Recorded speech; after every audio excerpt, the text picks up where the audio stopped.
GVeRaeveN. Hey guys, this is Raven and this is an unboxing for the Rode PS1 Studio Arm.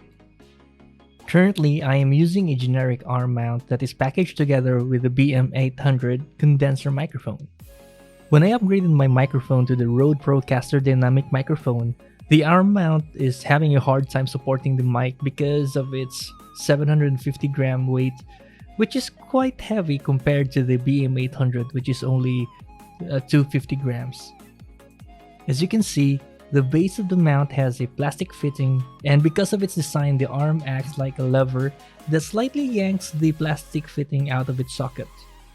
I have been using two 20 peso coins to support the arm when I set the mic when I'm using it because it creates a lot of tension to the plastic fitting if I don't add a support.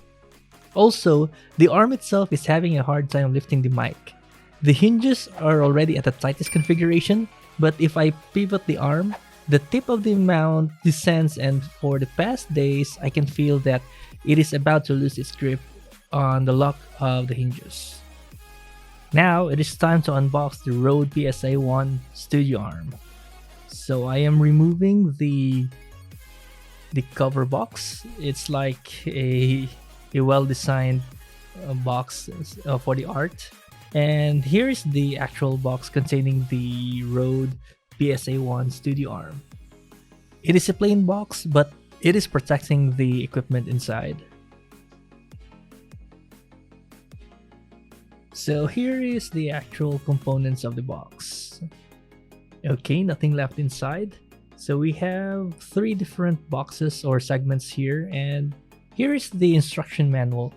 I am going to read this instruction manual later so that I will know the technical specifications of the mount and what is not to do when installing this mount. So we have two types of mount as we can see in the manual.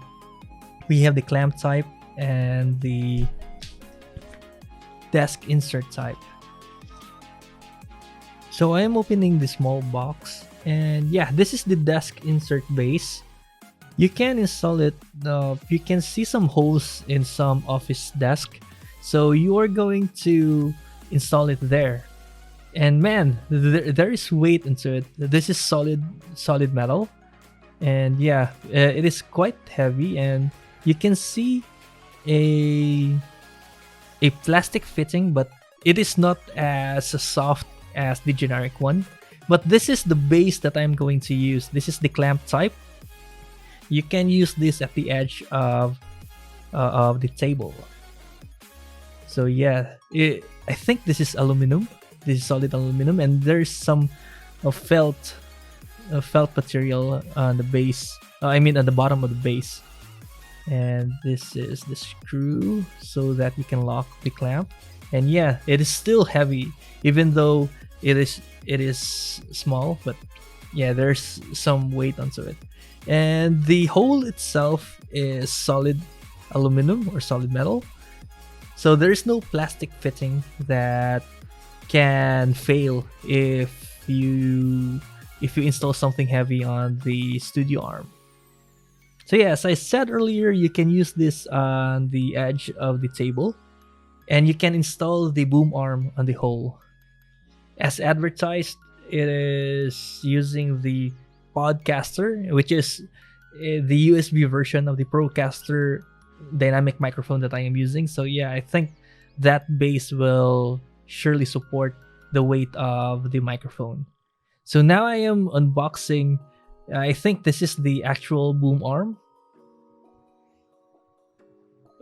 It is nicely packed, and the actual boom arm is wrapped around some bubble wraps. Okay, there's a tape here. Let me get the scissors.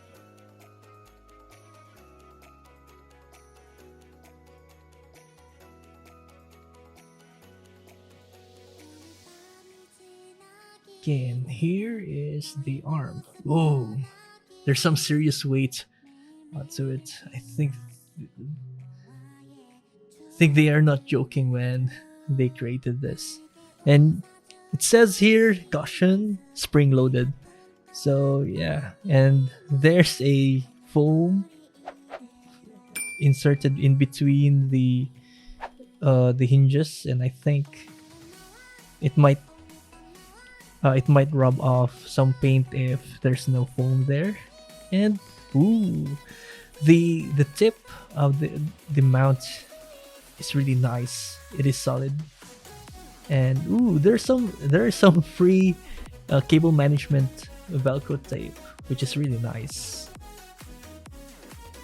And ooh, some groove where you can pass through the cable. And wait, I think it is better if I can compare it to the old boom arm that I am using. Okay, so here are the two side by side, and you can clearly see the length difference of the two, and also the build quality. Here is the base. If you compare it side by side, and you can see that the Rode PSA1 is slightly bigger than the generic one.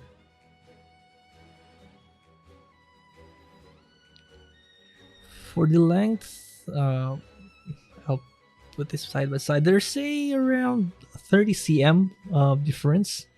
You can clearly see here, and also you can also see the springs. I'll get the base and give you a closer look at the generic base and the Rode base. So yeah, you can really see the difference.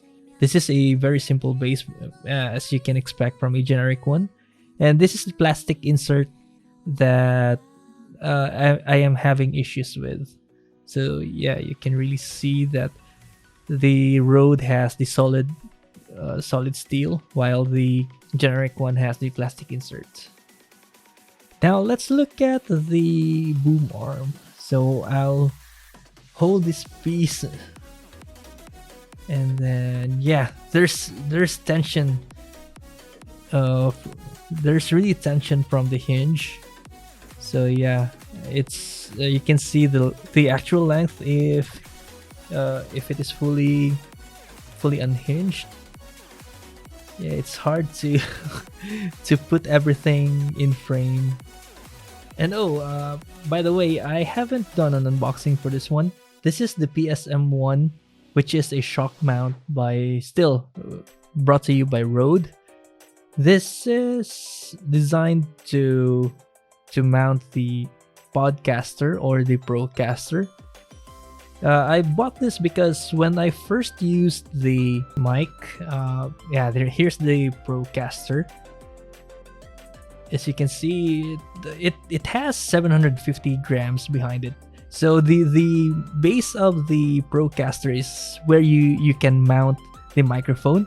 And if I mount it like this, all the tension is in the base, and since there's serious weight on the microphone, it's the center of gravity is at the tip, so which is not really healthy for your microphone, even though it is a solid plastic that can be mounted.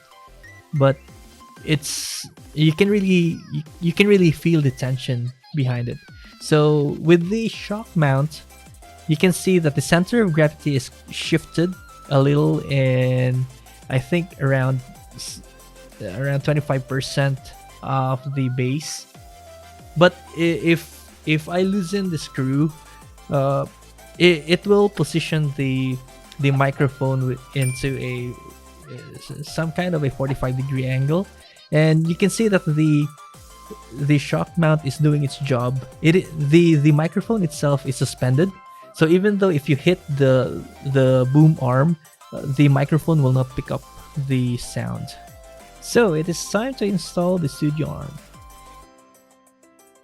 This is the base of the Studio Arm, and I can swivel the Studio Arm left to right with no issues. I'm going to add more cable management to that later. And here's the actual microphone. The force that you will need to swivel and also to adjust the height of the Studio Arm is minimal. I can do it with one finger, and it will stop wherever I want it to stop. And a neat feature of the Studio Arm is, even though you move it a lot, the angle of the microphone stays. So yeah, I really like this feature when I'm using the microphone. So that is the Rode PSA1 Studio Arm. I bought this equipment for around 6,800 pesos.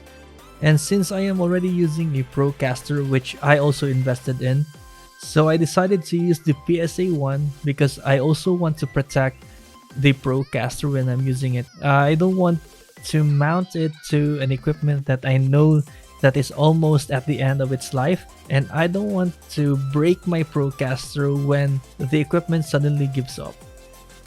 If you are using a premium microphone, I would heavily recommend the Studio Arm by Rode because it is a worthy investment and it is a solid equipment that can protect your premium microphone. So that's my unboxing and review of the Rode PSA1 Studio Arm. If you like this video, leave a thumbs up. It will really help my channel a lot. And while you're at it, you can also subscribe to my channel and also click on the notification icon so that you will be notified for future videos. Once again, this is Raven and thanks for watching. Bye.